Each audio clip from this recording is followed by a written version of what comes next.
প্রিয় দেশবাসী, আজকে আপনাদের এই গণবিপ্লব, এই অভ্যুত্থানের মাধ্যমে পুরো বাংলাদেশে যেটি হয়েছে সেটি হচ্ছে বাংলাদেশকে সামনে নিয়ে যাওয়ার বা বিজয়ের একটি প্রাথমিক ধাপ। এর কিন্তু আরো অনেকগুলো ধাপ রয়েছে। এটির চূড়ান্ত পর্যায়ে যাওয়ার পূর্ব পর্যন্ত আমাদেরকে প্রত্যেকটি স্টেপ অনেক চিন্তা করে ফেলতে হবে। আপনারা মনে রাখবেন, যারা আজকে পরাজিত হয়ে চলে গিয়েছে তারা কখনো একদিনের মধ্যে পুরো বাংলাদেশ থেকে শেষ হয়ে যাবে না। তাদের বিষ দাঁত দিয়ে তারা সর্বশেষ আরেকটি আমাদের যে ছবল সেটি দেওয়ার চেষ্টা করবে, কিন্তু আমরা সেটি আসলে হতে দিব না।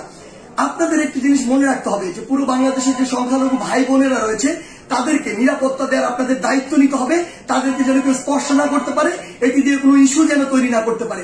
আরেকটি গুরুত্বপূর্ণ বিষয় আপনাদের মনে রাখতে হবে, সেটি হচ্ছে পুরো বাংলাদেশ, এই যে সম্পদগুলো রয়েছে এগুলো কিন্তু আমাদের সম্পদ, জনগণের ট্যাক্সের টাকায় গড়া এই সম্পদগুলো, এগুলো যেন আমরা বিনষ্ট না করি, কোথাও যেন জ্বালাও পুরাও ভাঙচুর এই বিষয়গুলো আমরা না চালাই। কারণ দিন শেষে আবার আমাদের ট্যাক্স